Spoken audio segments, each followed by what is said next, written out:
वहां पर ठाकुर जी का रूप है विट्ठल। दोनों भुजाओं को कमर पर रखे हैं और ईंट के ऊपर खड़े हैं ठाकुर जी विट्ठल, और एक भक्त के लिए खड़े हैं।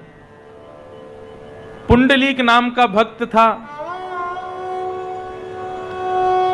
अपने माता पिता की बिल्कुल सेवा नहीं करता था। बहुत ध्यान से सुनिएगा सब लोग, और ये कथाएं जाकर के अपने बच्चों को सुनाइएगा, क्योंकि आजकल विडंबना ऐसी, लोग कथा में आते हैं बच्चों को नहीं लाते हैं। नहीं लाए हो तो जाके बच्चों को सुनाना।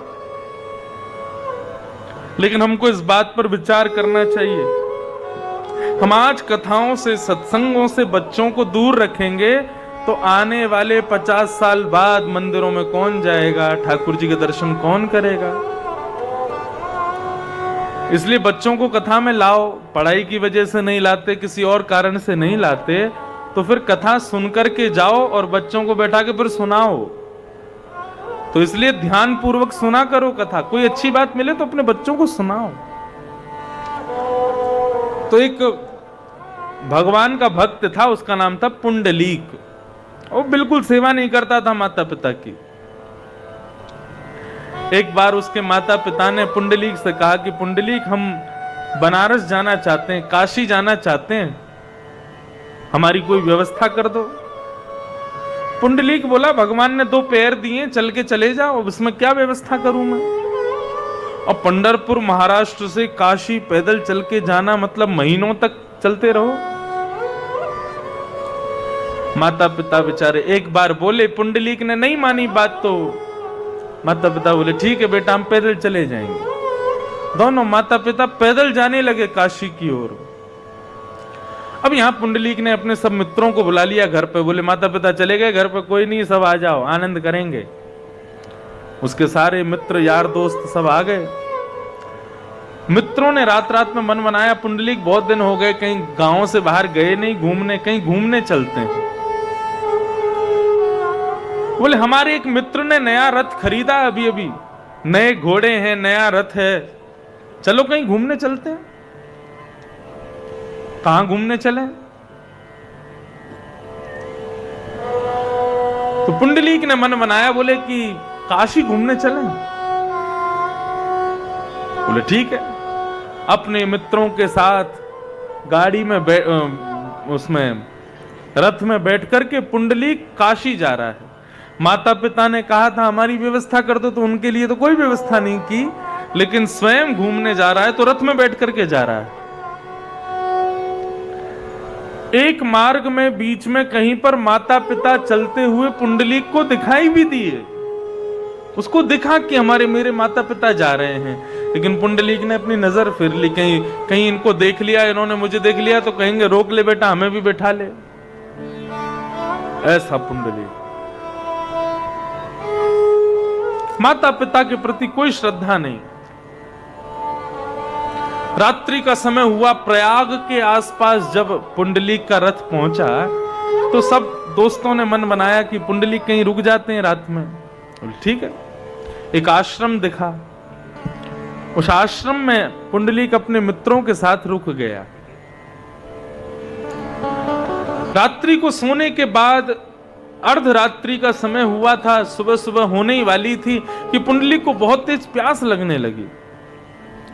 उसकी नींद खुली तो आंख खोल करके बाहर गया, बाहर जाकर के जल आदि की खोज करने लगा। तभी उसने देखा कि आश्रम के बरामदे में, आश्रम के चौक में 3 माताएं झाड़ू लगा रही हैं। उनका रूप ज्यादा सुंदर नहीं था, काली काली माताएं, और वहां आश्रम में झाड़ू लगा रही थी। और झाड़ू लगाते लगाते लगाते जैसे जैसे झाड़ू लगाती हैं और जो धूल उड़ती, तो धूल उड़ करके जब शांत होती तो वो पुंडलीक देखता है कि वो माताएं जो अति कुरूपणी थी, काली काली सी थी, देखने का जिनको मन नहीं कर रहा था, वो बड़ी सुंदर हो गई। उनका रूप बहुत निखर गया, अत्यंत सुंदरी बन गई वो तीनों। और तीनों झाड़ू लगा करके अपनी झाड़ुओं को एक कोने में कहीं रखती हैं और वहां से जाने लगती हैं। तो पुंडलीक दौड़ा दौड़ा गया, बोले रुकिए रुकिए, मैंने आपको, जब आप झाड़ू लगा रही थी तब मैंने आपको देखा था, आप इतनी सुंदर नहीं थी तब। लेकिन झाड़ू लगाते लगाते आपके रूप में इतने निखार आ गया, इतना तेज प्रकट हो गया, इतनी सुंदर आप, ये मैंने क्या चमत्कार देखा, मुझे बताइए आप कौन हैं? तीनों ने अपना परिचय दिया। बोले ये गंगा है, मैं यमुना हूं, ये सरस्वती नर्मदा है, हम तीनों नदियां हैं। पुंडलीक बोला तो फिर आप यहां? बोले कि पूरे दिन लोग आते हैं और अपने पाप हम में धोके चले जाते हैं। पापी भी स्नान करता है, कामी, क्रोधी, लोभी, मोही सब हम में आकर के स्नान करते हैं, अपने समस्त पापों को हम में छोड़ जाते हैं, उनके पापों से हम मैली हो जाते हैं। तो हमने भगवान से पूछा कि इतने मैल को हम अपने ऊपर कैसे रखें, इतने पापों से हम कैसे जी सकती हैं? क्योंकि हमारे भीतर तो संत भी स्नान करते हैं, पापी स्नान करके गया अपने पाप छोड़ गया, किसी संत ने स्नान किया उसको पाप लग गया तो उस पर पाप चढ़ गया। तो ठाकुर जी ने हमको एक उपाय बताया। बोले हे गंगा, हे यमुना, हे नर्मदा, यदि तुमको अपने पापों से मुक्त होना है, संसार के पापों को तुम धोती हो, इन पापों से यदि मुक्त होना चाहती हो तो एक ही उपाय है। क्या? संत, गुरु और माता पिता। संत, गुरु, माता पिता, यदि इनकी चरण रज रोज माथे से लगाओगी तो तुम्हारे पाप नष्ट हो जाएंगे। तो हम तीनों नित्य ही आसपास के आश्रमों में रात में जाती हैं जब कोई देखता नहीं है, और वहां संतों की चरण रज को अपने हाथों से बुहारती हैं, झाड़ू लगाती हैं। तो झाड़ू लगाते समय संतों की चरण रज हमारे सिर पर लगती है, माता पिताओं की चरण रज हमारे सिर पर लगती है, गुरुजनों की चरण रज जब हमारे सिर पर लगती है तो हमारे पाप नष्ट हो जाते हैं, हम सुंदर हो जाती हैं, और फिर से हम नदी बन जाती हैं, फिर से लोग पाप धो के जाते हैं, हम अगले दिन फिर से किसी आश्रम में जाके सेवा करती हैं। पुंडलीक स्तब्ध हो गया। बोले क्या माता पिता के चरणों में, गुरुजनों के चरणों में इतना बल है कि वो हमारे हर प्रकार के पाप को दूर कर सकते हैं? उन्होंने कहा हाँ, माता पिता, गुरुजनों, इनके श्री चरणों में साक्षात पाप भंजन विराजमान होता है, इसलिए इनको नित्य प्रणाम करना चाहिए, इनकी नित्य सेवा करनी चाहिए। पुंडलीक का मन ऐसा परिवर्तित हुआ, जो रथ खड़ा था दोस्तों का उस पर पुंडलीक बैठा, लेकर के गया बीच मार्ग में जहां माता पिता रात्रि में एक वृक्ष के पीछे सोए थे, उनके चरणों में जाकर के रोने लगा। बोले मुझे क्षमा कर दो मां, मुझे क्षमा कर दो पिताजी, मैंने आपके रूप को, आपके मूल्य को नहीं समझा, मुझे आज पता चला। मैं वचन देता हूं आज के बाद आपके चरणों के सेवा के अलावा, आपकी सेवा के अलावा मेरे जीवन में और दूसरा कोई काम नहीं रहेगा, केवल आपकी सेवा करूंगा। माता पिता को काशी में स्नान करा के पुंडलीक वापस लेकर के आए, और वो दिन था कि पुंडलीक एक क्षण के लिए भी अपने माता पिता को नहीं छोड़ते थे, उनकी सेवा। और कैसी सेवा? 4 प्रकार की संतान होती हैं, 4 प्रकार के बालक होते हैं,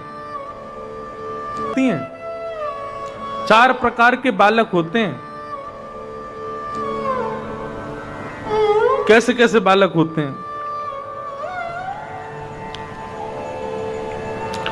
उत्तम चिंतितं कुर्यात् प्रोतत्कारी तु मध्यम अधमो श्रद्धया कुर्यात् अकर्तो चरितम पितु।